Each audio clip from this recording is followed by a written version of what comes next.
Hello friends, day 2 Pahalgam. આજે બીજો દિવસ પણ અમે પહેલગામમાં સ્પેન્ડ કરવાના છીએ. અહીંયા અમે જઈ રહ્યા છીએ અત્યારે બેસરણ વેલી.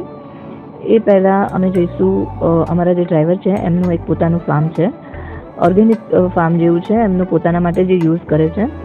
ત્યાં એપલના ગાર્ડન્સ પણ છે, બટ એપલ નથી એમાં. તો એ વિઝિટ કરીશું.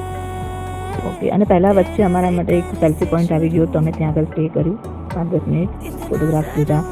ત્યાંનો વ્યૂ જોયો, બહુ સરસ નદી વહેતી હતી પાછળ, અને આગળ એક સરસ એવો સેલ્ફી પોઈન્ટ હતો. ત્યાં આગળ ઘણા બધા ગુજરાતી પણ હતા, અને મોસ્ટલી અમને અહીંયા આગળ 2 દિવસની અંદર જેટલું બી અમે જોયું એટલામાં અમને ગુજરાતી ઘણા મળ્યા.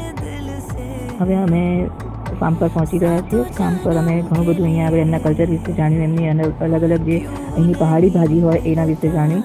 એમને એમનું સ્પેશિયલ ઓર્ગેનિક મધ ટેસ્ટ કરાવ્યું, અને એમના ઘરની અંદર એકચ્યુઅલી અમે બેઠા હતા એટલે ફોટોગ્રાફ ને વિડીયોગ્રાફી ના કરી. અમે ટોટલી ક્વોલિટી ટાઈમ સ્પેન્ડ કર્યો ત્યાં આગળ. એમનું ઘર પણ ડિફરન્ટ હતું. એમનું બરફ અને પહાડને લાગે વળગે એ ટાઈપનું એમનું આખું બાંધકામ હતું.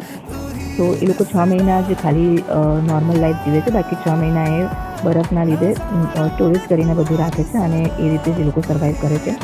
એમના વિશે જાણ્યું, ત્યાં આગળ બહુ મજા કરી. ત્યારબાદ અમે અમારા ડેસ્ટિનેશન પર બેસરણ વેલીની નીચે જે કોટેજ વેલી આવી છે ત્યાં માટે જવા માટે નીકળી ચૂક્યા છીએ.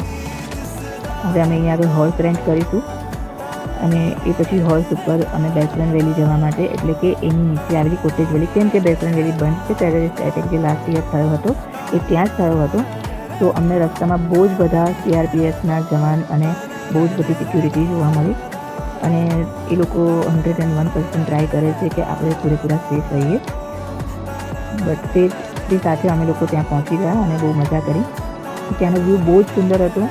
ખરેખર જો આ જગ્યા આટલી સુંદર છે તો ઉપર બેસરણ વેલી તો ખરેખર બહુ જ મસ્ત હશે, કેમ કે આ તો એનું અડધું પણ અમે નથી ચડ્યા. અને અહીંયા આગળ જે વ્યૂ પ્લસ કોટેજીસના લીધે જે સ્વિટ્ઝરલેન્ડ જેવું એમ કહે છે એ લોકો કે આ મિની સ્વિટ્ઝરલેન્ડ જેવું લુક છે.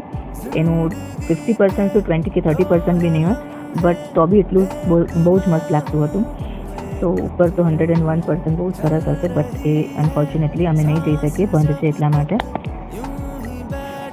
કંઈ નહીં, બાકી અમે અહીંયા આગળ હવે ફોટોગ્રાફી કરીએ છીએ, રીલ બનાવી, બહુ જ બધી રમત રમ્યા, બહુ તોફાનો કર્યા. અને અહીંયા બહુ જ મસ્ત ફ્લફી એવી કેટ હતી, તો એની સાથે બી વિડીયોગ્રાફી ફોટોગ્રાફી કરી.